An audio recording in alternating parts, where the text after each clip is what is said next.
Hello and welcome back to the Making Fire podcast. This is the podcast where two longtime besties talk about their favorite TV show, Survivor. This week we are talking about episode 10 of Survivor 48. My episodes are plotting. Mm-hmm. Can you do the rap for us? No, but I actually do have bad news about another title. Oh, what? So you know how we've been quoting A Rift Between Us? Is that not the title? It's A Rift Between All of Us. Oh. I think. Well, you know what? You know. Hey, you live and you learn. But I actually think A Rift Between Us is a way better title. A rift between all of us, a rift between us. I feel it's the same thing. Well, I guess us kind of implies maybe just two people. Yeah. But anyway. But us as a group, I don't know. Right. Sorry, y'all. Sorry, y'all, for my camera. Sorry, also, my voice is a little hoarse. Because I was too busy giddy up and galley up with horses on Monday. I was seeing a Beyonce live in LA for her opening night of her Cowboy Carter tour. Yes. So excited, so beyond excited that I got to do that and experience it. That left my voice a little, I was sort of screaming at the top of my lungs, sort of singing, one might say, and lost my voice, still getting it back. And I have the pleasure of leading this episode this week, so that is why hopefully it's not too much of a bother for people. But I'm going to get into it, my experience of this tour. Mm-hmm. Maddie hasn't heard about it yet, so we're all ears for the first time. So excited. I am thrilled beyond to have gone. I flew out specifically with my sibling to see her. We saw her in Renaissance, and it was so past my expectations. Cowboy Carter was my most streamed album of 2024. It was my favorite album of 2024. It's so good. Such and for the a haters, good album. You just don't appreciate good music. Right, like you just don't get the story. You're not vibing with it. Yeah. Loved Cowboy Carter and was so excited. And it was just amazing. The tour was amazing. Her visuals, she said, y'all had something to say about visuals for Renaissance. Oh, baby, I'm going to give you visuals. And she worked. The story that was being told through the whole concert was amazing. The visuals, the props, the order that she selected her songs. Like, Beyonce's been in the game for, 30 years at this point? She very clearly, like, sorry, no shade, but and I don't know the tea about this. I didn't see her concert. I don't know. Taylor Swift just did her discography. She just sang the songs from her different eras. Beyonce told a story. A 3-hour story and performance. Right. And, this is not a Taylor Swift fan podcast. Right. Or you can be a fan of Taylor Swift and listen We're to not podcast, haters. But we are not fans of... We're not We're fans. not Swifties. Right. Can this be a Swiftie safe place? Maybe. Maybe, but not right now. Know that you're on enemy lines right now. And just you know what? Know. She had her years where I was bombarded on social media, and still I continue to see Taylor Swift content all the time. Give me a break. But yeah, all that being said, that this was she played from across her discography, but it was very intentionally done, which I loved. The story was amazing. Everything. Girl, she was up in the air 2 times. It was crazy. I loved it. I was not expecting. She did basically a mini Renaissance. Have you seen videos from the show? Yes. Okay. She did basically for those who haven't, I don't know, she did a mini Renaissance throwback, which is amazing. Rowan and I, one of our favorite Voguers, ballroom performers, dancers from last tour, made a surprise appearance and is back on the tour. Was so good. One of my favorite videos from the night is before they came out.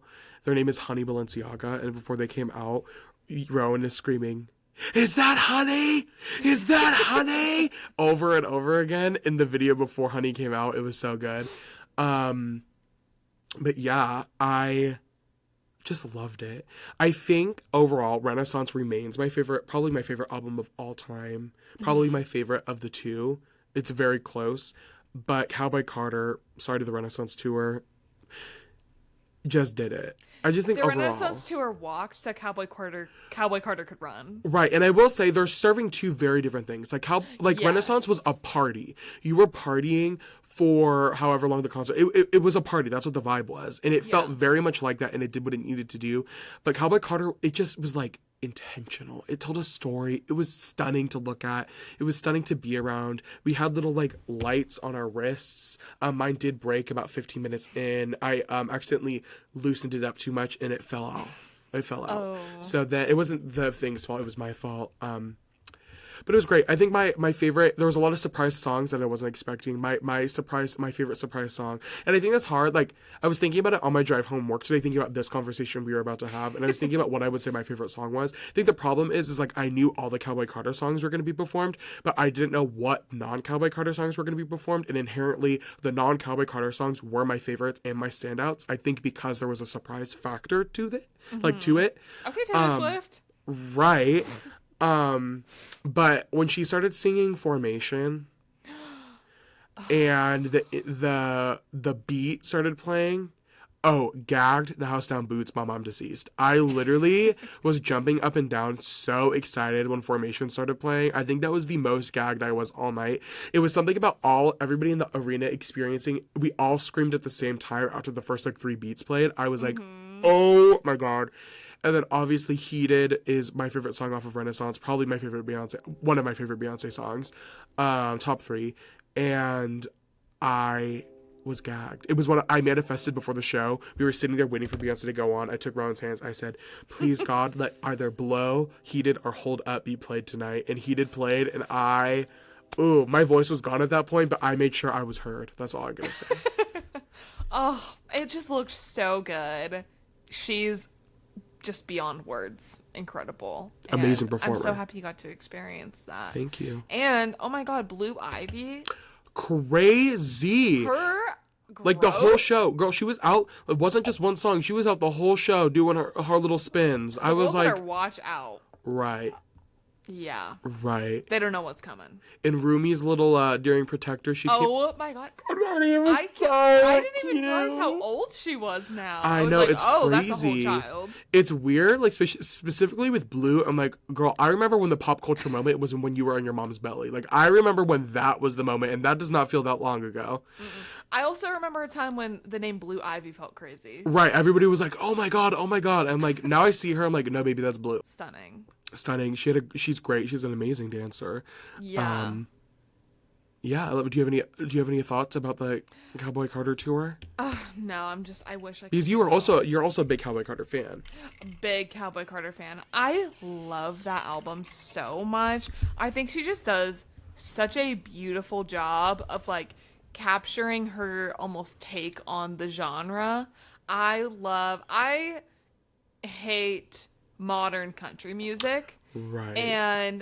But I love like the Americana sort of like right. other sort of like, I don't know, I get what music. you're saying. Like, I love a Tyler Childers, a Sierra Farrell. Right. I love all of that kind of vibe, and I think she just does it so, she contributes to the genre so beautifully, and I think it is just such a good piece of art. I love albums. Like, Riley and I have talked about this before. I love an album. I like to listen to music in albums.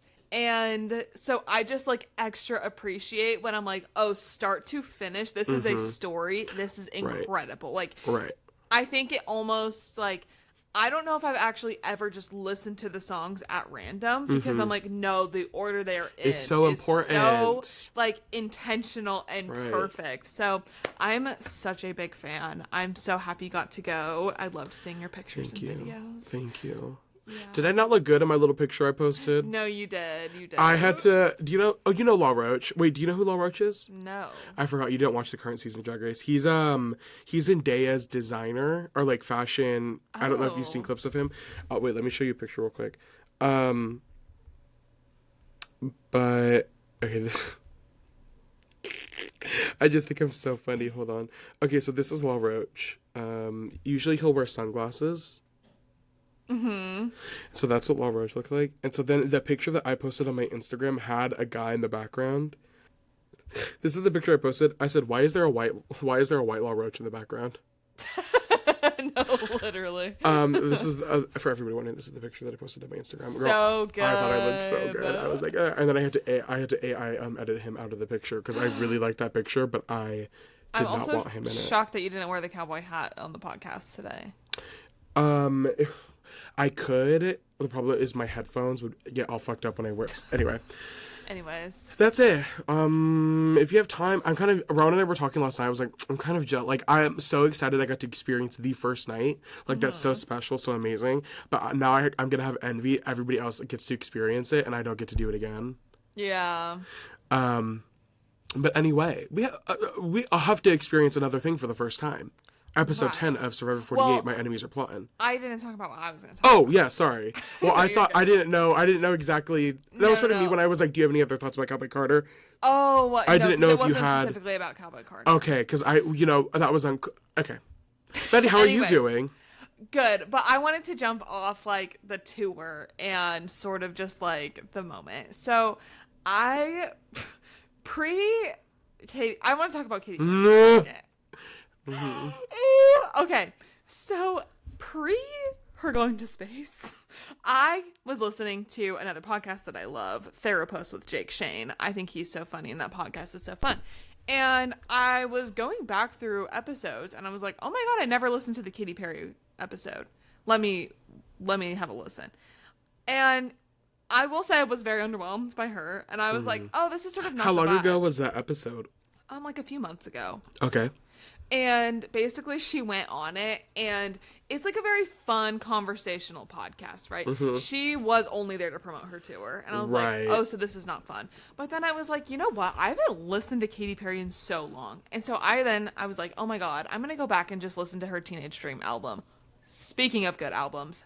Amazing incredible. pop album. Truly. One of the best pop albums of all time. It almost like made me sad listening to it, knowing where her music is now because it is Right. so bad. But I was like, you know what? I'm in my Katy Perry thing. It's fine. Then she goes to space, and I'm like, you know what? You deserve the hate you're getting for this because this is crazy. Then I'm like, you know what? But it's fine. Whatever. Have you seen the videos of her Lifetimes tour? No, is it bad? It's She had a Vegas residency recently, and I remember thinking that the residency looked cute. This tour could not look worse. Oh, you keep talking. I have to look at It is videos. so bad. The costumes are terrible. She's like, the TikToks I've been seeing are crazy. Everyone's like, not too much on her. She just got back from space. She's still adjusting. She's like basically out of breath the whole time. It's like she did no training for it. The like stunt work and like the visuals are awful. The choreography is terrible. The props look so homemade. And it's just like so upsetting because, like, speaking of tours, I got to see Katy Perry on her Prismatic World tour back in, I don't even know what year. I was in like 8th grade, I think. And that is still to this day, I think, the best tour I've ever seen. It was just, the performance was incredible. She was incredible. Every single thing about it was like, oh my God, this is amazing.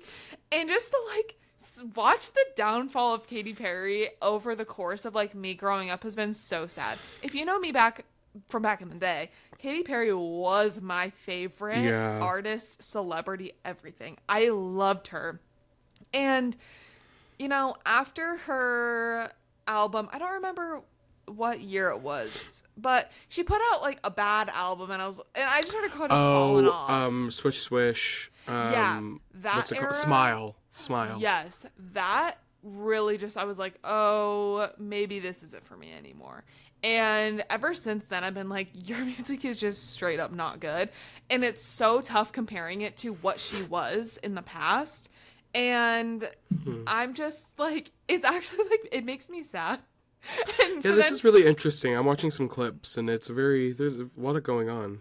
Right. So then like, in the time of like Taylor Swift getting off her Eras tour, Beyonce's tour, it's like the expectation for these big artists now is so high. Like a stadium arena. If you're doing an arena tour, baby. Like you have to step up the game. And it is just so disappointing to see this. I was even considering, after I saw her on the podcast and I was like, okay, I'm not super into that vibe, but her music is so good, her old music. And I hadn't listened in a long time. And I was like, you know what? Maybe I should like look up to go see this show. Like, I wonder how much it is and whatever. But then I started seeing these clips and I'm like, I'm actually going to save my money because I don't think that's worth it this day and age. my sibling Rowan did get invited to go to the show, and I think they're gonna go. So maybe we could get a live report back. I will need a live report. I wonder if they're Rowan. I think they're in the shower. I'll see maybe if I can catch. Okay. So that was also similar. Katy Perry was the opening guest judge for RuPaul's Drag Race season 17 this season, and it was similar energy. It felt very clearly she was just there to promote her album and herself. Like, yeah, she's just not into like being there as like a fun person. No, it didn't feel fun. I remember her in Untucked was weird. Like the vibe was weird. Like she didn't know any of their names, and then she was like, "I'm gonna call you." And then I was like, girl, why don't you just call them their names? Let's give you Michael Scott. Right. Anyways. Katy Perry in her flop era, Survivor also arguably in a little bit of a flop era. A little bit of a flop moment. Weird episode of Survivor. It was kind of, dare I say, boring. Extremely. I was watching it and I said, you know what? Kind of grateful that this is my episode to take notes. It was real quick. There wasn't a lot to take notes on. Unlike my last episode where I was writing paragraphs in my notes of things that I wanted to talk about, this one I was just like, I'm not really. I was going from scene to scene to scene, and I was like, I'm not getting a lot of info here. No. So we'll see. We'll get into it. It's one of the more straightforward episodes of Survivor I feel like we've covered, which sucks. I feel like the season has had a real ups and downs. I feel like we started on up and then merge happened and we sunk a little, but then the last couple episodes there was a little bit of juicy drama and I feel like we were going up a little bit and now I feel like we're going back down. But I don't feel like the ups are necessarily compensating for the downs. Oh, no. I feel like Survivor 47 had a lot of ups. We were having a lot of highs. Big and ups. I don't like this. There are ups this season, but they're not at the same level of the ups that we had in 46, 47. No. I think it's like a bad sign when the pre-merge is so much better right than post-merge. Did you hear that? Yeah. Rowan? I ran into the wall. Did you... Everybody, my sibling Rowan is on the pod right now. Will you be able to do live investigative journalism about the Katy Perry concert? Yes, and I'll report back. Will you report on the pod? Yeah. There we go. Okay. We will keep y'all updated on that, I guess. So, back to the episode.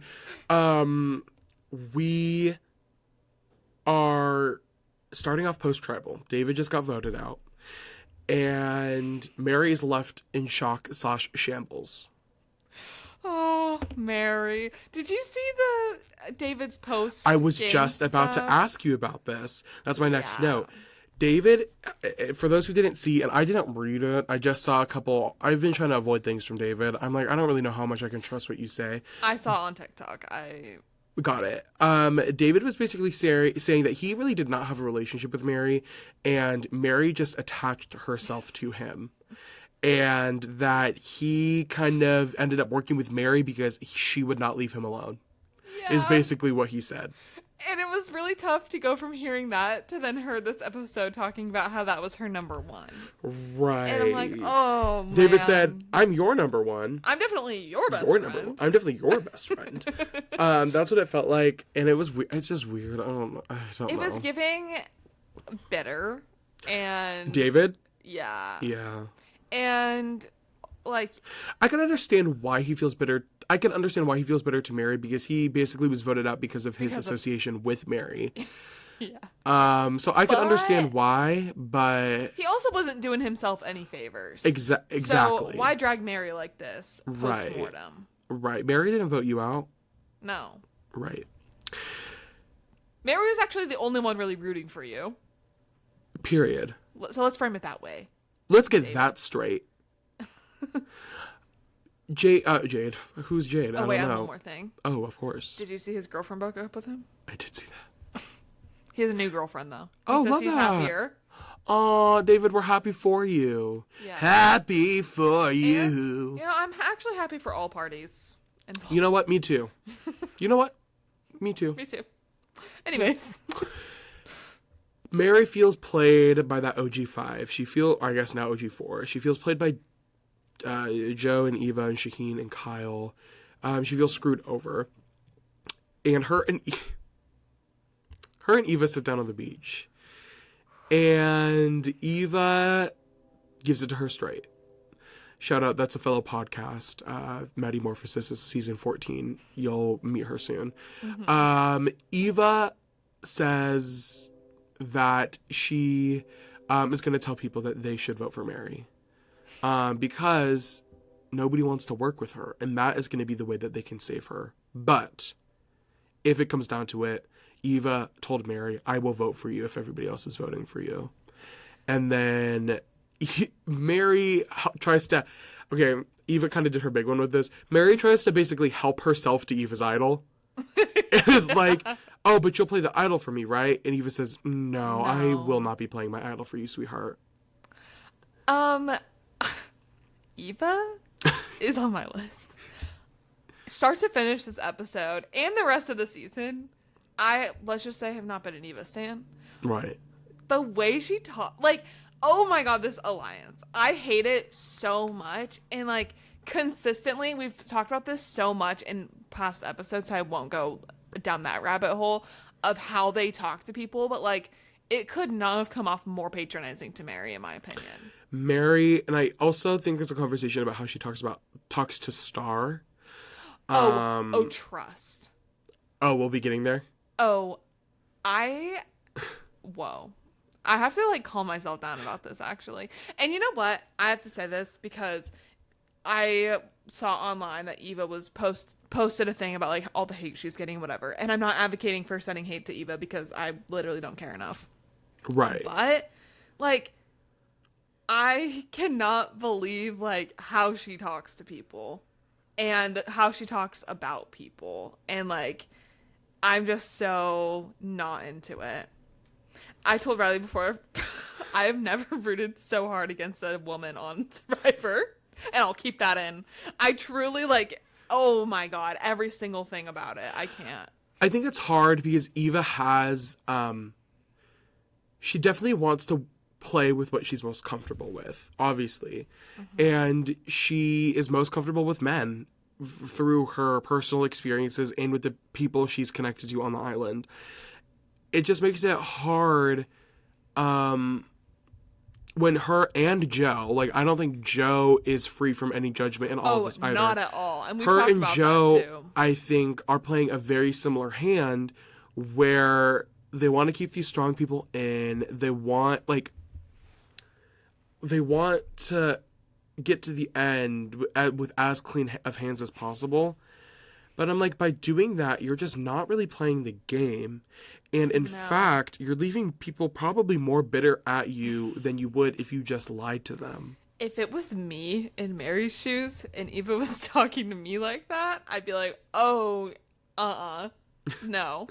Literally, I'd be like, no. oh, good to know that I'm on the bottom of everything and you will vote for me if everybody else is doing it. I'd say, you know what? And guess what? You won't be getting $1 million vote from me, toots. Right. I'm going to get there, trust and believe. We're going to get there at the end of this episode. Eva says that the core four are strong and nothing is going to stop them here at the final 8. And to quote one of my new favorite drag queens from Drag Race, Lana Jarre, cut to our friends on the bottom, Star, Mary, and Camilla. Camilla! They are scheming at the tribe camp. They are scheming on... God damn it. I'm trying all my little hacks and it's not working. They're scheming on the downfall of the people of the big tribe. Mm-hmm. I think it's interesting. Who said it? Mary? Somebody said the revolution will be televised. And I said, this is so crazy. This is my second time referencing this speech this week. Beyonce used it at her concert, referencing that poem. I was like, this is kind of crazy. The 3 of them are scheming on Eva, Shaheen, and Joe. And this leaves Kyle on the outs, supposedly, of being targeted by this bottom 3. And Star says that this group has spirit, and spirit is going to go a long way. Mm-hmm. I just knew. I said, we're getting a Star confessional that has to do with the game. Oh, no, Diva. This is about to be bad. I forgot to mention this. This was, I think, the first episode this season, maybe, that I didn't get to watch live, and I unfortunately didn't know the outcome going into it. Oh. And, God yeah. Girl, it's not working. I'm happy for you. That's me to you. Episode. Yeah. Next morning we wake up. We have the little infographic at the beginning of a show. What is that called? The introduction, the theme. One might say the theme. Yeah. And we start the next morning. And guys, I hate to say. Oh, we're back. I hate to say it. I think last night, I don't know why, I was just in a bitter mood with Mitch. I think justifiably. So a lot of the notes I have about Mitch are not nice. They're fine. They're not like hateful. But Mitch used to be a mailman famously, and he's telling the story with like a pit bull and the dog, and he thought the dog was going to go after him and he fell, but the dog was chained up. It was okay. I just don't know why I am over anecdotal stories. I don't know why. I am just like, why? We just committed like 3 minutes of this story that has nothing to do with the game at all.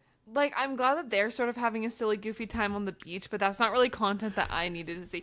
And you know what? This is like a reoccurring theme. Like, this is something that's been happening, I feel like, the past couple episodes since the merge. We're starting every episode with a fun little story. On the log. Right. And I'm like, low-key, beach. I'm so glad you're having a good time. I don't really care. I truly do not care. And sorry, Mitch, it just happened to be you this episode because it was your story. But do I feel like it is you most of the time? Yes. Mitch is just do I feel like most of of Mitch's presence this season is just anecdotal? Kind of, yeah. Yes. And I'm sorry that that's So the case, but I'm just like, I don't... What are you adding to this game? No. But in Mitch's defense, like, I'm sure he tells all sort of silly little stories. Why are the editors sort of keeping this in and framing this? Right. And well, then, it seems to be part of his edit. Like, every time he shares a story, we get a confessional from somebody after that's like, Mitch is funny. I should work with Mitch. Funny. I think that's what happened with Shaheen this episode, or last episode. Or Mitch did a funny story, and they were like, Mitch is really personable. Like, he's a fun guy to be around. So I think this anecdotal thing is important to Mitch's story. Like, it's part of his survival at this point. People like him. That's why he's being saved. Opposite effect. Right. Where I feel like he was telling Joe some stuff, and then Joe's like, he's too personable. I have to get him out. So it seems to be a very important part of his story, which I get it, but I'm also like, I'm tired of seeing it. It's sort of like the only thing that people have for or against him. Right. Is his fun little stories. Right. So... work. But Mitch, get up and work. Get up. Nobody wants to work these days. Mitch on the hammock. No, literally. Oh, don't make me mad. Exactly. Shaheen sees that Mitch and Camilla are on the outs. I can't really... Camilla! Oh, it's still there. Mitch and Camilla are on the outs, and he knows that their little four needs to pick both of them up. Mm-hmm. If they want to, like, do something, right? Like, he doesn't want the other people to get them and make it like a 4-4 sitch. Mm-hmm. Will Mitch and Camilla realize they're on the bottom is what I wrote. Sort of the question I put out into the universe. Like, will they realize? And I don't know why I ever doubted Camilla. Of course Camilla would realize she's on the bottom. Yes. I don't know why I doubted her. Eva and Joe feel very solid at this point. And this is I don't understand, like, this is a really scary thing on Survivor, to be so comfortable. And the thing is they're not comfortable in private, specifically Eva, but I would say honestly Eva and Joe are very comfortable with it being known, kind of how comfortable they are that they're both still in the game. How is a duo that has been so clear since pre-merge still in the game at the final 8? And you know what? I'm sorry to do this to you specifically, and I don't know if this will come up later. Kyle needs to wake up.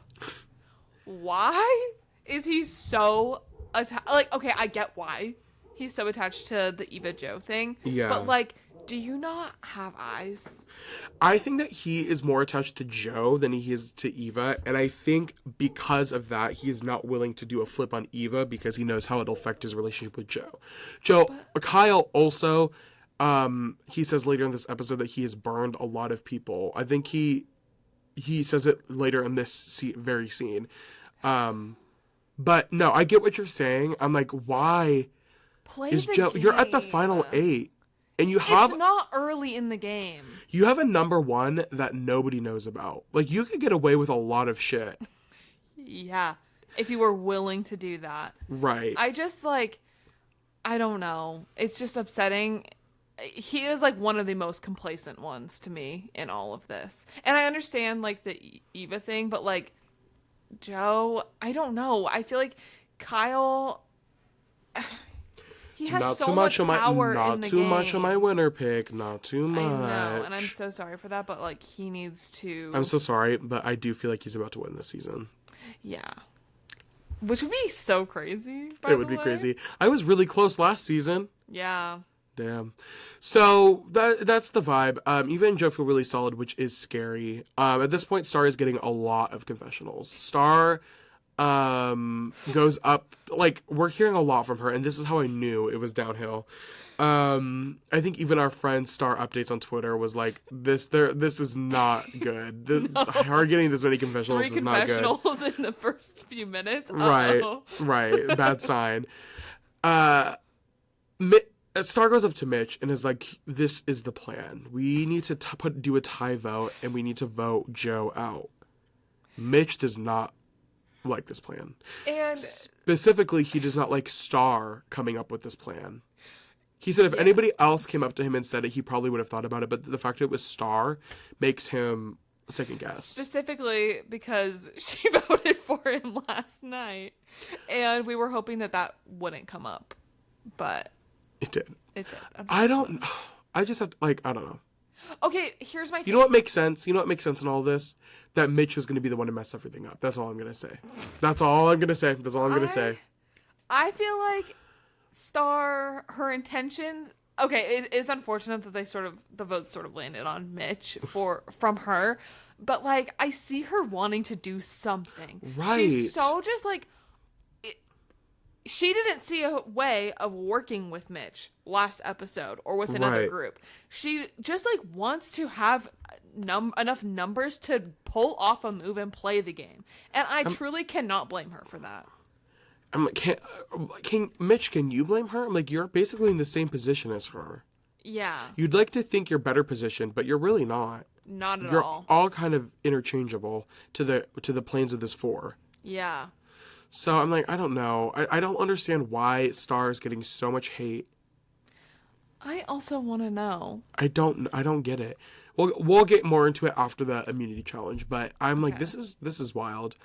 Camilla lets Kyle in on the vote, the fact that there's this tie thing going on, and he does not want it. He does not want Joe to be the vote, and he says, at this point, I've burned everybody that's on the jury, and I need to draw a line in the sand. Like, I need to protect my peace at some point.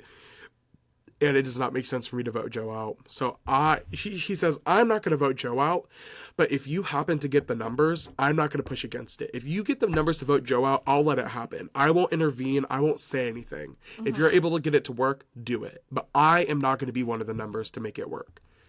Yeah. Which I think is a good... I understand. it. Again, I understand what you're saying. I understand what you're saying about him being complicit in all of this. I get what you're saying, but I think this is a good middle ground for both of them. Two people who are playing different games but have each other's interest at the top of their lists. Like, Sharing information. Right. I think this is a logical middle ground for both of them to meet at. Yeah. Which I was like, okay, at least this is an example of a healthy duo. I think I'm also just craving, like, anything interesting happening. Right. And like, I would love for something to spice up. if Joe went home, it would just be, like, the shakeup we were looking for. Right. Enough of the honesty crap. Enough of it. The reward challenge. Yeah. This is a repeat challenge that we've seen. Their feet and arms are tied together. Usually they have to push a ball through the sand, but this time they're dragging a buoy by a rope through the sand. Her arms were cut off. Her legs were cut off. They have to drag it through the sand, get it to the end, untie the buoy through some knots, throw some rings. I feel like Shaheen would be good at doing the worm. The way he was, like, wiggling so fast. That was my next note. Why was Shaheen so good at this? At least I in feel the like first he must half. be able to do the worm. Yeah, it was kind of crazy the way he was moving. The winner, so this is just a reward challenge. This is not a combined rewarded immunity. The winner will be a person that get brought to a neighbor Fijian island to have a picnic of fried chicken and waffles. and we get a fun little song. Fun in Song quotations. 1 of the episode. I know. The editors must have had fun doing this one. Like this episode. all the Right. music. I wish there was a little bit more meat on the bone to edit with, but you know what? Do what you gotta do, I guess. We get a little song, and yet we are still at no sanctuary. Oh, we'll get there when we get to the reward. My God. We went from really sort of judging the sanctuary to being its number one's advocate.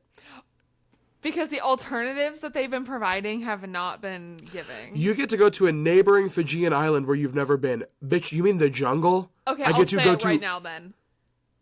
The background of them eating, like, I'm sure it was pretty that what they were facing, the water. It was ugly. It was just a tangled weed mess. Like, there was genuinely nothing special about it. Like, why are we putting all this, like, emphasis on you get to go to a neighboring island and it wasn't even pretty? Like, their actual camp is prettier than what they were sitting at. Be for real. A once-in-a-lifetime experience to go sit in the forest? Huh? What they've been doing for the past weeks? God. No, it's a new forest, Maddie. Guess what? These islands all kind of look very similar, but you managed to pick something that was somehow less attractive than what they live at. Is something going on with the sanctuary? Are some like construction going on? I don't. Right. I need to hear from the horse's mouth, Uncle JP, on this. Uncle JP. Because of what is going on. And For something that was so heavily branded the last couple seasons, like it was always the sanctuary, where good things happen. And there's just like no better alternative. You're telling me. I feel like they must have found like the ugliest spot to set at in all of Fiji, in one of the most gorgeous locations on planet Earth, and they pick that. You're just actually kidding. Like, this is a joke. Why couldn't they go get like a yacht or something? Like, they put so much emphasis on the boat ride. Why don't they stay on a boat? Why don't they go like I know that would have been cute. Literally anything. I'm sorry. I'm just getting so sick of it. I'm actually getting mad about it. Because I feel like, especially growing up watching it, the rewards were something that I always look forward to seeing what they were going to do. Right. And then, specifically in this episode, for Jeff to hype it up, this once-in-a-lifetime experience, and like this whole, make a big deal out of it, for it to be literally nothing is just like really disappointing. And you'd think like part of the fun of a reward for a Survivor player would be that they get to remove themselves from the game.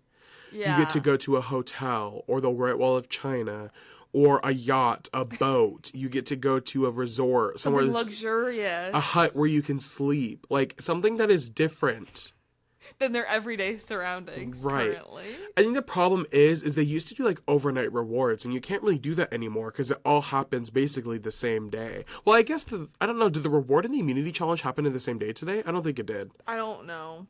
But also, like, why is it just lunch? Why couldn't it be like a shower? Or hey, we'll wash your clothes. Right. Or just like I'm actually just or some sort of anything. Fijian entertainment. That would be so good. I'm not actually, saying that the Fijian people owe their culture as entertainment to Americans, but exactly. I am saying that you could do some sort of highlighting Fijian culture. I'm sure they have something to offer. So the challenge, and then we'll go back to the reward challenge, reward itself. But the challenge, I mean, it was pretty, there's not much left to say. Shaheen was surprisingly good at it. He gets caught up a little bit at the hill. Everybody is done, and they're on the basically they're untying it, or they're on the throwing part, and Camilla still hasn't even made it over the hill. She's like, how are you guys moving that fast? Right. Kyle ends up winning. He passes Shaheen and Joe in this process and wins. He ends up picking Eva first, which, interesting. Ends up picking Camilla and... Wait, Shaheen? Yeah. Yes, Shaheen. And I don't know why another Mitch moment this episode... Mitch pissed me off when he did not get picked. I wrote, Mitch looks so sad.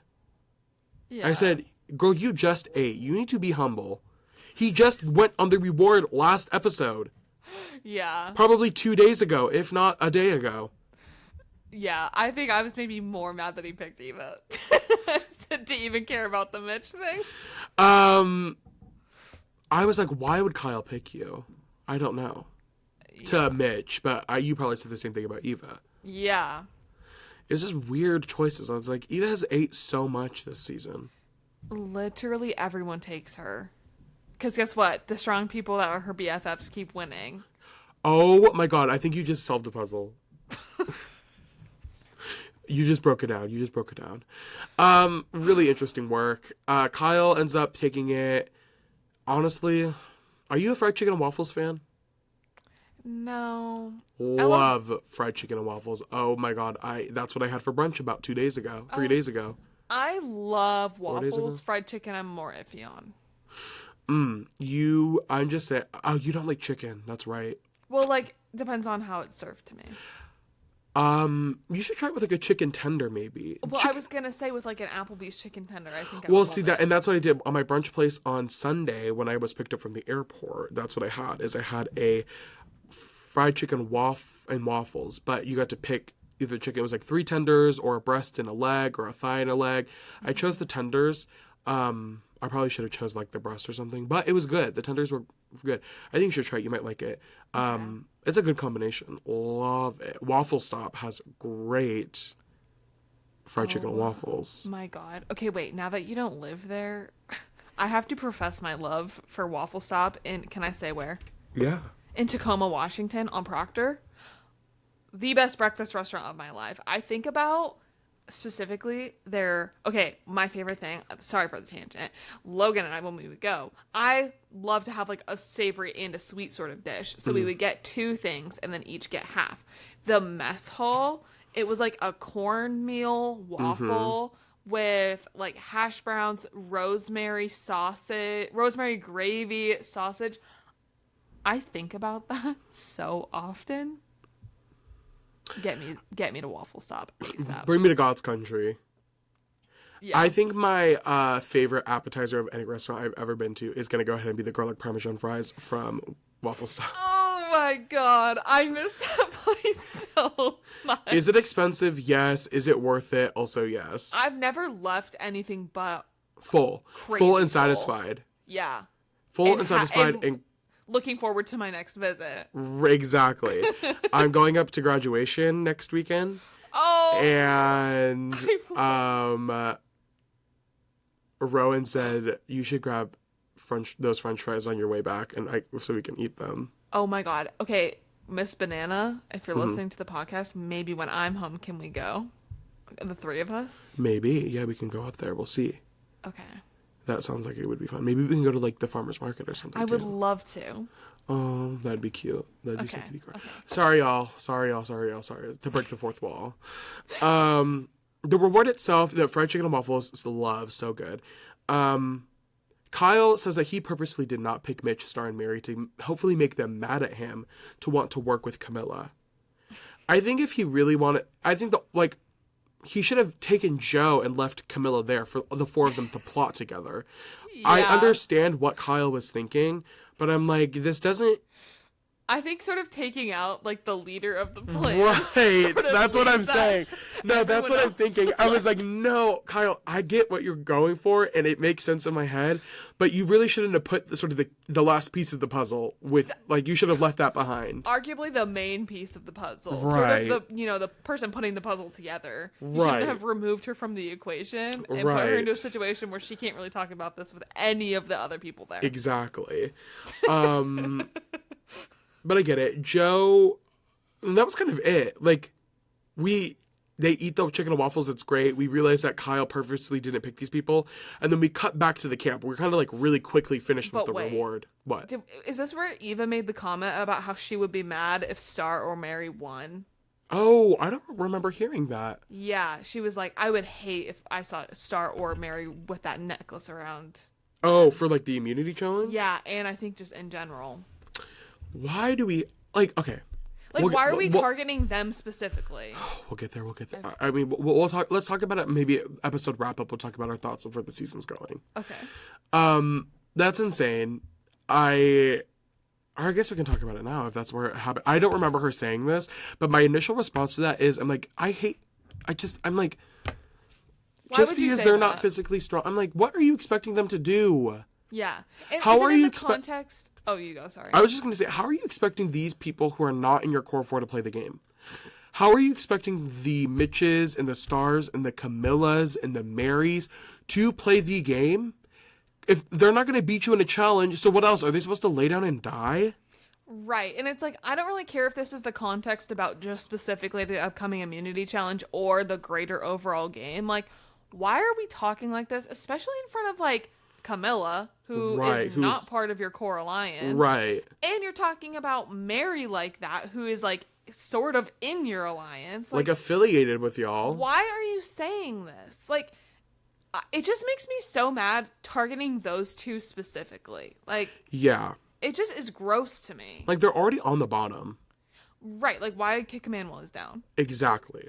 Is what it's giving. Like, I think that's also my issue, is it would be different if these comments were maybe coming from someone who wasn't in such a, you know, as they describe it, comfortable, secure position.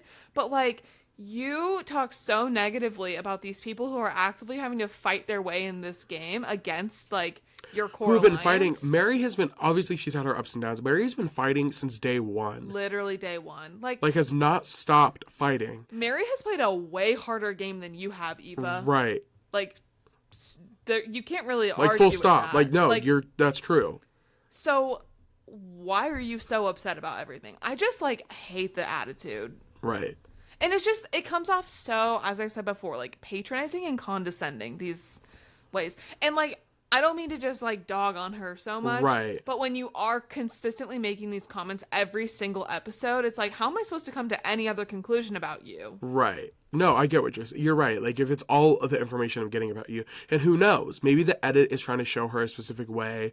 But yeah. I'm like, but then back to what you said. If this is every single time this comment is coming up, it makes it hard to be like, defend you in that sense, because I'm like, well, it's just reoccurring. And even if it was edited in a particular way, they can't make those words come out of your mouth so often. Like, you, at the end of the day, no matter how the editing goes, no matter what the story is, you are saying these things, and you are like, in front of a camera. So I don't feel bad about talking about it. Slay. And that's basically it. Joe tells Mary, or Joe really, he feels hurt with Kyle at first about not being picked, but then he's just like, maybe it'll be good because he can stop Mary from spreading fires. He can babysit, as he says. Joe tells Mary that everybody thinks Mary was the manipulator over David. Like, everybody was convinced that Mary manipulated David. Oh my God. And I'm just like, what is the story? I'm like, y'all think David had no hands in any of this? Right, like, he was the one. He's a grown man speaking First for of all, himself. Two, with 4 nipples, by the way. And, like, again, the way Joe is, like, talking to Mary with this little smirk. I'm so sorry, with this little smirk on his face. Like, give me a break. Mm-hmm. Why are you talking to another, like, player in this game the way you are? It's not coming off as you being honest. It's coming off as you being a jerk. Mm-hmm. It's weird. It's the sense of comfortability that makes people say what they want to say. In any other position, he would never be talking to someone the way he is. Right. Sorry, I'm, like, on my Eva Joe hate train right now. Well, like, Mary is kind of with you on this, because Mary fully understands that what Joe is doing is jury management. Yeah. And badly. He's just doing it to save himself and save a potential Mary vote for him. And she is just not having it. Not having it. And I read that Kyle's plan seems to be working. Mitch is feeling hurt about not being picked and is hearing Mary out now about her plan.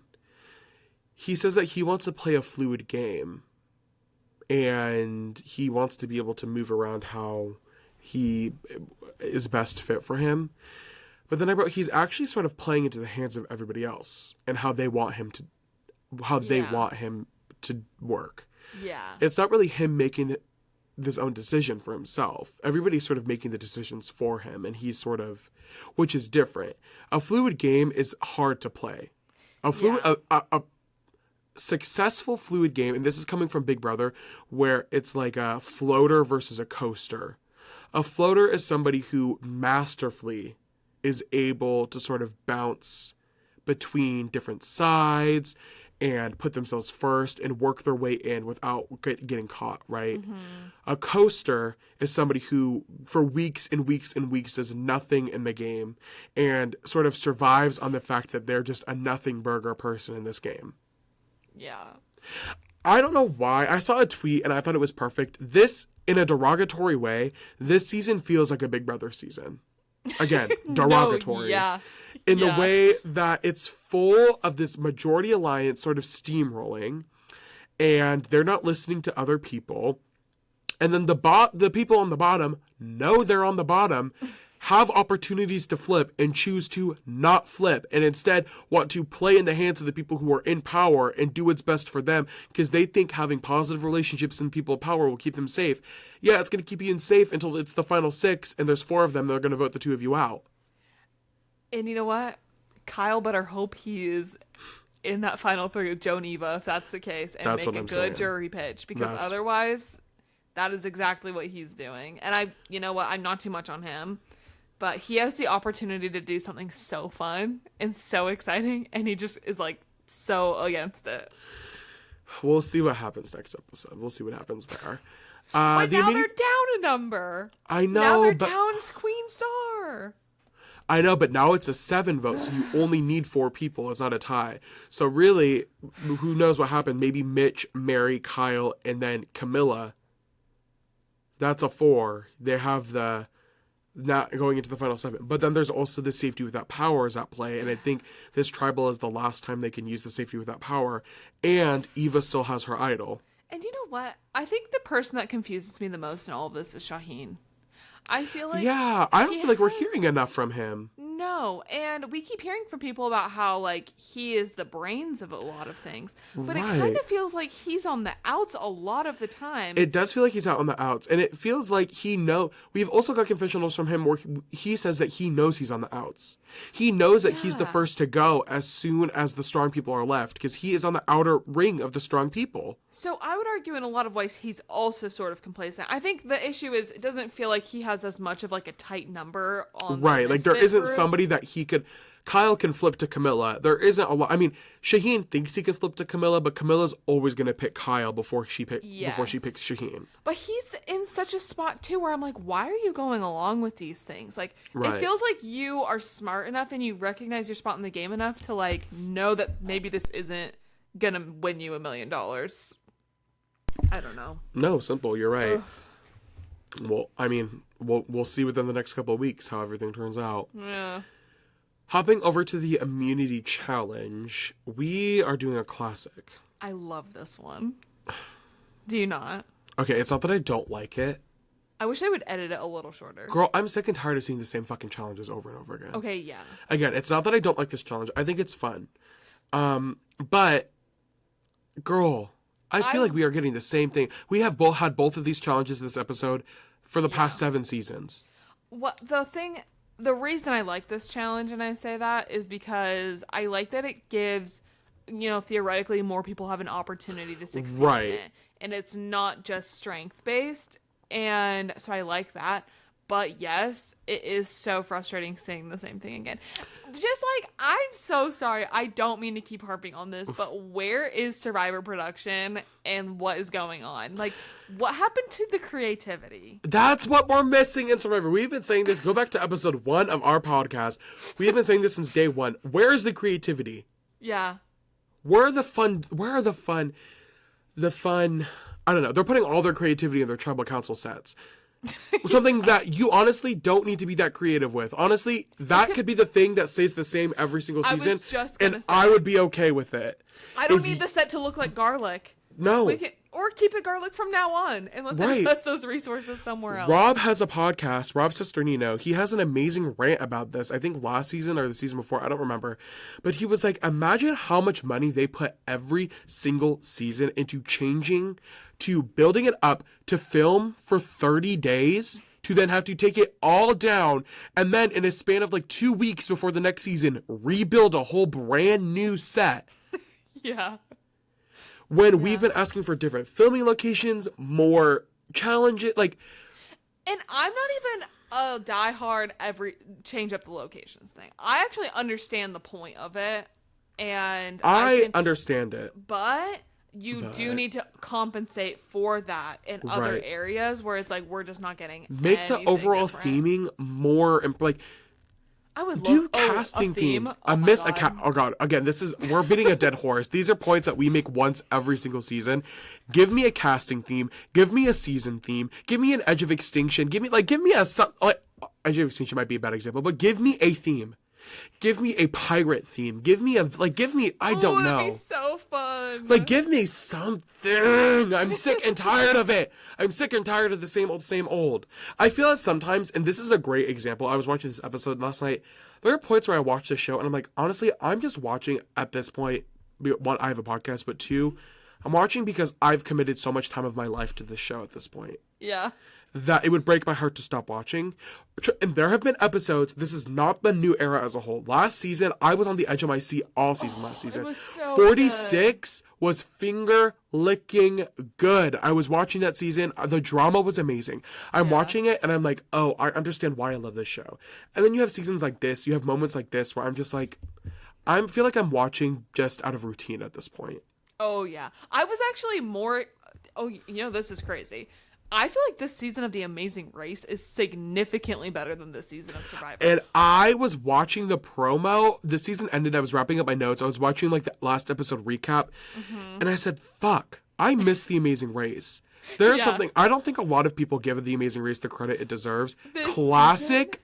Well, I haven't watched the season, but I'm going to trust your opinion and say it's great. But classic Amazing Race, I'm sorry, there's kind of no reality TV like it. Like peak mid 2000s Amazing Race, there is nothing like it. It is kind of amazing TV. In this season specifically, I feel like it's very much going back to a lot of the things that people like the most. And I think it's also funny going on to watching Survivor where the entire thing is like drama, voting each other out, like very much like, I don't know, drama, right? Right. And then Amazing Race is like a lot of times not very drama. There's more drama on this season of The Amazing Race than there is in this entire season of Survivor. And that's the crazy thing. One of the first, I would say one of my favorite seasons of reality TV, I haven't watched it in years.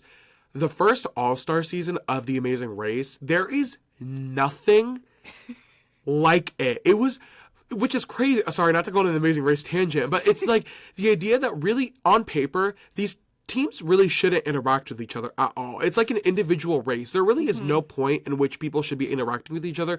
Yet, The Amazing Race will never fail to have the most random drama you've ever, whether it's interpersonal drama within the duos, or and they encourage it, or just drama between the teams. I'm like, this is crazy. I think it's gotten to a point where The Amazing Race is like encouraging drama more than Survivor is. Like the way when they this is not an Amazing Race podcast, I'm so sorry, but the way they like will have teams like do U-turns on people, and then the next episode they had everyone vote on who needed to be like who needed to do both of the challenges.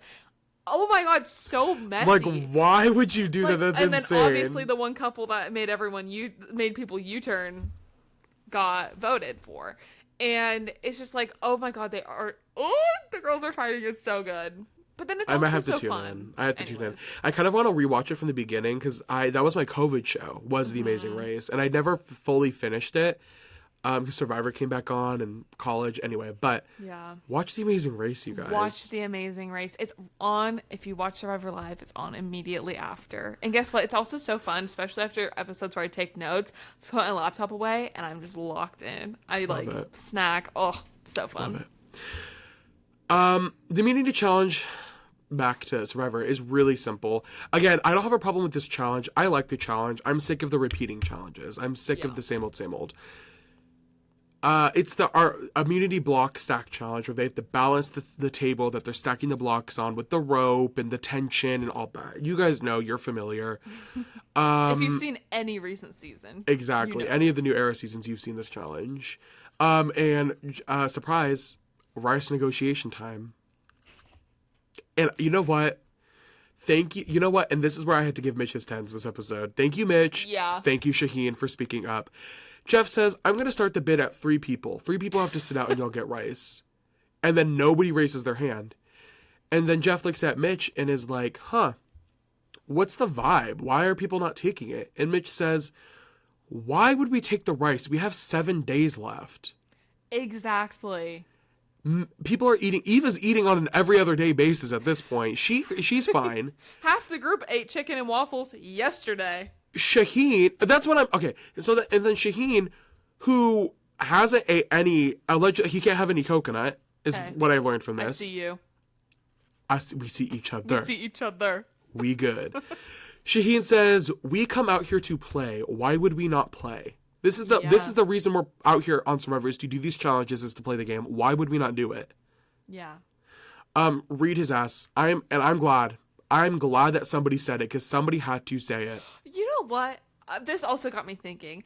I think almost the players should start being a little bit more honest about their feelings about things. Right. When production is doing things that are dirty and not fun, and like not fun for the players, like maybe they do say it and it gets edited out, but like have more moments where you are speaking out against this BS. And I'm glad this was aired. This is something that talk about all of our favorite reality shows that aren't Survivor. This episode was just so boring. We have to. Something that the queens on Drag Race talk about is that on your first, like, and I'm sure it's a very similar mindset on Survivor, is like you want to be seen as nice and presentable, right? Because the idea is you want your edit to be good, but also the opportunity to be invited back. Who knows if you'll ever be invited back? Like, you don't want to piss production off, but then queens say you get invited back onto All Stars and it's totally shifted, right? Queens now know the system. They know their worth. They know blah, blah, blah, blah, blah. They will tell production as it is. And they famously, last season, All Stars 9, the queens were allegedly bullies to production. They were not having it. They were just like, no, motherfucker, we're your entertainment. Without us, there is no show. Yeah. You are going to get us what we need and what we want. Yeah. And I think that's probably the problem, why I would assume why more Survivor contestants, and we don't get an all-star season for Survivor every year. Yeah. So I'm guessing that's why there's less of this than something like a Drag Race, is that you're probably scared, like you don't want this opportunity to be taken away from you. You don't want your edit to be affected if production doesn't like you. Mm-hmm. And ultimately, you don't want to take that one opportunity that you might be on an all-star season away. Like if you're covered as a bad seed, the odds are already really slim to begin with. They do like one all-star, a full returnees cast every 8 seasons.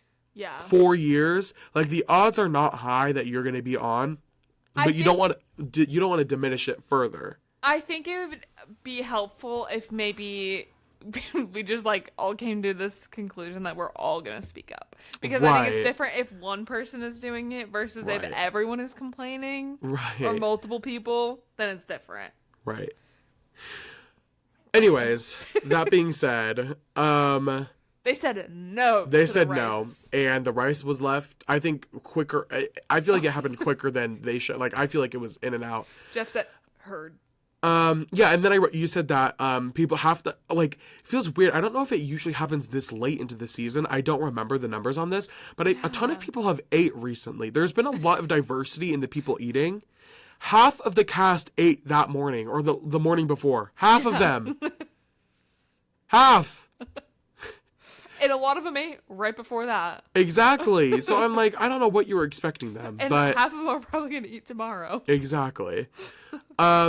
There was a lot of back and forth in this challenge. Low-key, if I can be honest, Rowan did come into my room while the challenge was happening, and we did kiki while the challenge was going on. Yeah. But there was a lot of back and forth. A lot of people were pulling up front, and then they dropped. Kyle specifically was really close to winning, and then he dropped his thing, and Joe ends up pulling out the win. Yeah. Which basically throws the whole idea of the Minority Alliance out the window. Which is strange. I'm like, why don't we just... is right there. Right. I'm like, why didn't we just pivot to somebody else? Why did we have to turn on each other? With an idol. Right. By the way. And she wouldn't be expecting it because she is expecting either Mary or Star to go home. Exactly. It's just crazy. It's crazy. It's wild. Post-challenge. Here we go, everybody. Joe won. The plane is in shambles.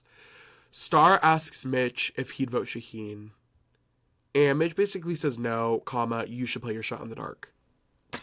And Star kind of asks for more clarifying information. It's like, do you really think that? And he was like, I don't know. I don't know. Mitch, don't piss me the fuck off. Why would you say that and not give any more clarifying information? Why would you say, you should play your shot in the dark, and then not, and be like, oh, I don't know. Maybe you should. Maybe you shouldn't. Why are we sharing any information at all if we're not gonna, like... Right. Like, what was the point of telling Star to play her shot in the dark? Right. Right. We'll get back to it in Tribal. We'll get back to this whole scene at Tribal because I do have something to say about it. But I thought Star was so funny. After this conversation, Star says there's always weak people in the Revolution. And basically calls Mitch out.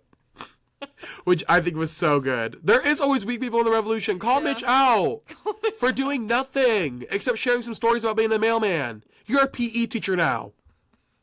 Not even relevant. You're not even a mailman anymore. That'd be me talking about all of my janitor stories. Which I love your janitor story. Maybe that's how we should start ending the episode. Every episode I'll tell a janitor story. Mitch immediately goes to Shaheen and says, Star has said your name. Mm-hmm. And Mitch then goes to Camilla and says that he doesn't trust Star or Mary and doesn't want to flip with them. He follows this up with a confessional where he says to the people at home who are watching us, who are judging him for not making a move, us, you have to understand that you can't flip with people you don't trust. Which I have to respond to that and say, I don't get why you don't trust Star. Like, I get that she voted for you, but that's what she was told to do by the other people in the game. Yeah. It's not like she was the one that came up with the Mitch vote. No, she actually wanted to vote, Shaheen? Right. Or someone else. Somebody else. Yeah. She was just doing what she was told, number one. I don't understand this narrative that's been going on, and this is me being sort of upset with Survivor production, editing, because we have got basically nothing from Camilla, Mitch, Star, and Shaheen. Mm-hmm. Why do people think Star is this crazy player? I also don't understand, like, okay, so you're not willing to trust Star enough that you're willing to go out 6th. Or... Right. 7th. I mean, I guess 6th or 7th is better than 8th, but I'm also like, is girl... Is it, though? That's what I'm saying. Like, the point of the show is to get to the end and win. Like, you're playing for 6th place right now, and you know you're playing for 6th place, which is the worst part. And that's what I don't understand with a lot of these people is like, you know that the route you are going and the group you are choosing to vote with, you are choosing to not win. Like, you are choosing to just sort of lay down and let them win and help them get there. Right. Why don't you flip on that? Even if, let's say, like, you take a shot at them and it doesn't work, or you get to the end and you have bitter jurors. Who cares if all 3 of you are people are bitter at? Exactly. Like, why would you not try and work with these people? Star, in every scene that we are seeing of her trying to talk strategy, is her just wanting people to play with. It is not about who you are who she voted for last episode. And you know what? I hear you. It would be hard to see her name written down. But at the end of the day, she wants to play, and you just being complacent is so dumb. I agree with you 100%. I think that the conversation being around Star, like, you don't trust Star and Mary. But what I'm like, okay, number one, why don't you trust Star? I don't understand that. Number two, Mary and Star are very clearly trying to just survive. Like, they're not coming at their game with a point of malice of trying to go against you. They very clearly are just trying to get something to work so they can survive the next day, is all they're trying to do.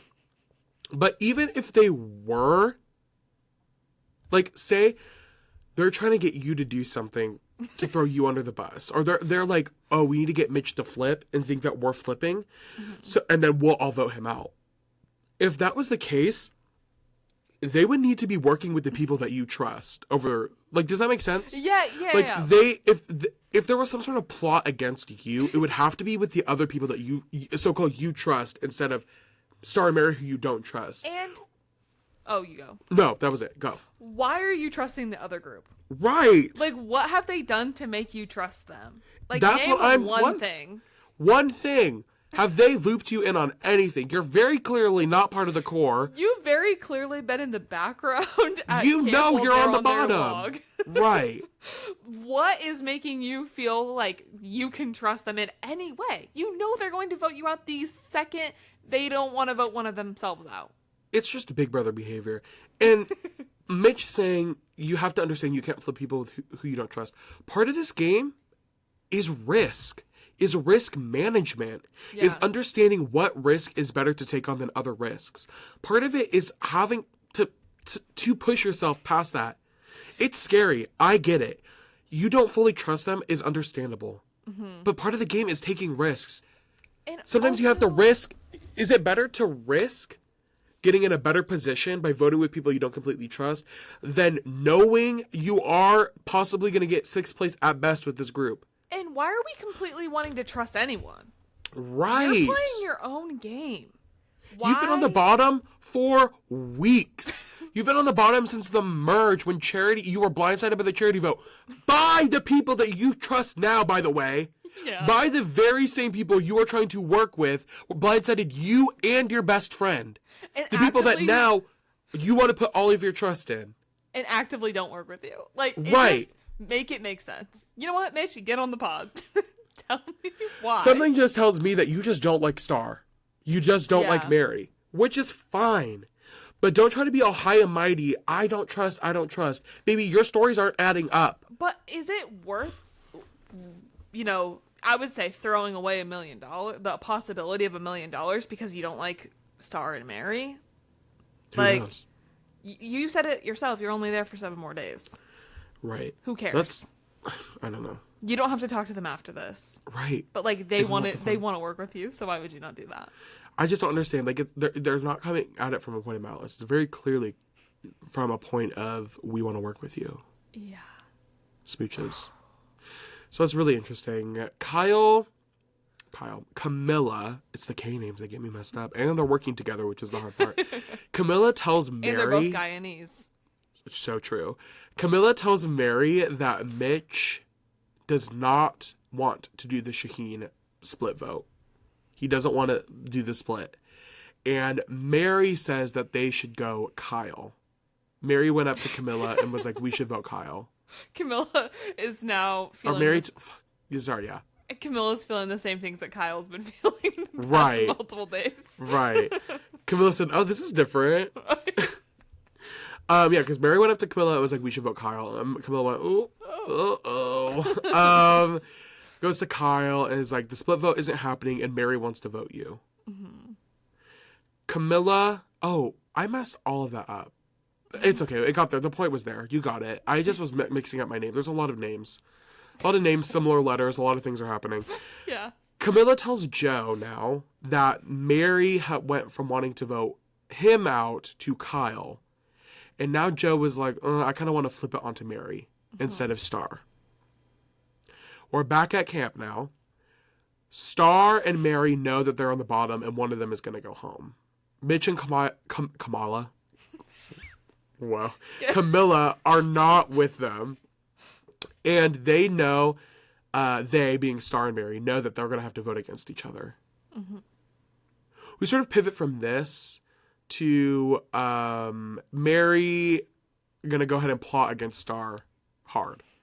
She's going to say, I don't want to vote for her, but if it's between her going and me staying, I'm going to push her name out. Yeah. And sort of starts going up to people and pushing Star hard. And it's just so upsetting that the two people on the bottom who are also not part of the alliance, are having to go against each other. It's just so hard to watch. And two of our kind of fun characters of the season. Yeah. Instead, you would think maybe Star's going to go ahead and push things on Mary. We instead get a really fun segment of Star rapping. Which is fun. And my enemies are plot and rap. That's what it so was. Fun. To quote the Star Updates account, when they were live tweeting about this sort of situation, they said, Star, this is a lovely tune, but it is not time for songs and jubilation. And I could not agree more with that. Baby, I'm gonna need you to get to stepping and start solving the problems. Yeah. So interesting. But I honestly, I'm sorry, Star might be the character of the season after Say. I love her for this. I love Star, and I don't think we're delusional. I think she's an amazing character. So fun. I want to see her on a season where she has any shot of working Right. with other people. I would love to see her on a season with people who like to talk. I would love to see Camilla and Kyle on a season where people like to strategize. Yeah. Like, it's sad. I think this is more evident than ever because we've actually had people like Camilla has actually talked about it. Yeah. Seeing how much a whole cast can really affect a person's game. Like how a cast of people can really play an effect on the narrative of a season. And think about how Star must feel. She went and lived on a beach in Fiji for a few weeks with no food and nothing to do. Like, she literally was just on, like, probably one of the worst vacations possible. She was starving and had no real shelter, but she was in Fiji. And that's sort of, like, all she got to do because no one wanted to do anything. I hate to say this. I hope she's on 50. I hope she's on every season. Put her and Say on 50, separate tribes. Allegedly 50 is going to be 20 people. Oh. Allegedly. I'm nervous about that one. We'll see. We'll see how it turns out. Shaheen and Joe are talking, and Shaheen says that he has a preference on Star going first, but Joe, obviously, with the stuff he heard from Camilla, wants Mary gone. Then Shaheen says that Mary has said Eva's name too, which kind of gags Joe a little bit. And then he kind of steps back and he's like, you know what? I'll do whatever. And Joe says they should do Mary instead of Star. I'm sort of realizing this has sort of been a reoccurring theme. Joe is kind of shady in his confessionals a little bit. Oh, so shady. Yeah. Specifically, he says we should vote Mary out because Star has no shot at winning immunity. Yeah. Girl, if you want to be so honorable, you should be saying these things to people's faces. Right. You want to be honorable, you should be saying it to people's face. Yeah, where was Star's moment with Joe? Right. Mary got one. Right. Mary got, talked down to by her parents, Joe and Eva, but I don't think Star got the same courtesy. It's just interesting. That's one way to put it. Interesting. Let's hop to Tribal. Tribal itself was chill. The jury members walked in, and I said, why are none of these jury members serving looks? I'm sorry, I hate to say it, but usually we have, like, one person on the jury that's going to serve a look. Like, one of the first couple of people on the jury, one of them will serve a look every episode, and I'm sorry to the girls, but Cedric, Chrissy, and David are not serving looks like I would love them to. I just need Soul to be a jury member on every season. So you can walk out in those little looks. Right, the little vest, the little sleeveless vests, the slutty vests. Yes. Tanned and happy. Exactly. Star keeps calling Jeff Uncle JP. And that's kind of how I want to refer to him from now on. I know, Uncle JP. I love her. So back to all the way a couple scenes ago. Mm-hmm. She full out says, Mitch told me to play my shot in the dark. Mm-hmm. I think that this was smart. To throw Mitch a little bit under the bus. Yeah. Save Mary, possibly. I think if people know, if the Majority Alliance knows that Mitch said that, I think it could put some questionable things out there. She says, respectfully, Mitch didn't stutter when he said it. Respectfully. And that got a laugh from everybody. Again, I said this 2 episodes ago, maybe. Or 3 episodes ago. Star really pops off at Tribal in a way that I don't think we've ever had a Survivor like character. Like, well, we have confessionalists. We just have funny people in general. Mm-hmm. Star is really using Tribal as a way to push her personality in a way that I don't think many people in the past have used Tribal Council as a way to like push themselves. Yeah. Because if you really think about it, I mean, I know Tribals are really long, but showing your personality at Tribal is kind of a guaranteed way to be in the episode because everybody's there. There's no confessionals cutting in. Yeah. It's all there in the moment. And so a lot of times the rest of the conversations are boring enough. Or boring analogies or anecdotal stories. They need to sprinkle in some fun God. I don't give a fuck about your anecdotal story. Who's anecdotal? That's my drag name, Anadortle. Please welcome to the Anadortle stage, Miss Anadortle. Anecdotal catching strays. Fuck you, Anadortle. There's a lot of conversations on this tribal about not letting paranoia flood your thoughts. It's actually like everybody has something to say about this. Like they're trying not to be as paranoid as possible. Star is like, I'm not paranoid. And Jeff says, so Star, if every single person came up to you and told them they were voting for you, how would you respond to that? And she was like, well, I mean, sort of, kind of. Like, I mean, she kind of was a good response. She was like, I'd deal with that if that was the situation, but that was not the situation. I would also argue that she is one of the least paranoid people out there. She is. She's not letting... I don't know. I don't know. I would say David was the most paranoid. As much as people want to blame it on Mary, I would say it was David. Right. Anyway. The jury doesn't look like they're fucking with any of these people. They're not serving looks, and they're not happy. They're not happy to be there. No, they're not. I also just want to say that, I guess maybe after Star is at Ponderosa. That must be the weirdest group of people. Weird. Cedric, Chrissy, David, and Star. What do they talk about? I feel like they have a lot of alone time. Well, a lot of one-on-one. A lot of one person. But Chrissy's always sort of there offering. Chrissy's always saying something. Always. That's it's so Midwestern momcore. I bet David and Cedric are just like so annoyed that they got Chrissy and Star who are gonna be there, who are like nonstop, and they're both just like, shut up, actually stop. Cedric is so interesting. I'm glad that he's here. Yeah. And that kind of wraps it up. Star, and spoiler alert, Star ends up going home 5-3. And doesn't play a shot in the dark. Does not play her shot in the dark. Mary, Kyle, Joe, Eva, and Shaheen vote for Star. Star, Camilla, and Mitch vote for Mary. Mitch, what happened to voting with your boys at the Strong People Club?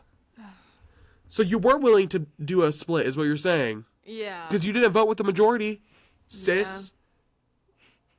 Yeah. This was obviously sad that Star's gone. Really great episode for her. Yeah. This is a pretty good send-off episode. Yeah. In the list of ranking for a lot of people who've been sent off away. In some ways, every episode was sort of Star's episode and also not her episode at the same time. Exactly. But I feel like Star always had a standout moment every episode. Exactly. Yeah. And you know what? Even if she didn't have a confessional, we saw her. She never got her Genevieve episode. Exactly. And that wraps it up.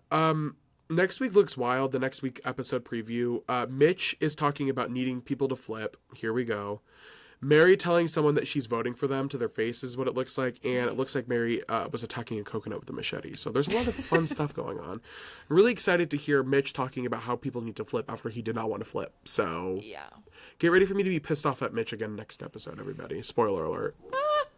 Yeah, we'll see how this shakes out. Do you have any closing thoughts? I've had a lot of thoughts. We have. I don't have any more. Nothing positive to say, frankly. Love that. Well, thank you all for watching. The dogs started barking again, so that's my cue to sort of go up and control that situation. I hope you all enjoyed. If you liked, make sure to subscribe to us on YouTube where you're currently watching this video. Like, comment, and subscribe.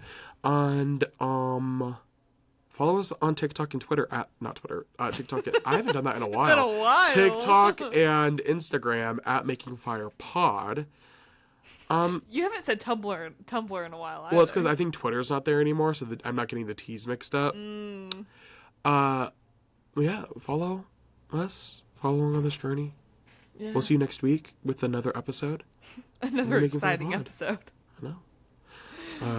I can't wait to see how this turns out. Goodbye. Bye. Smooches.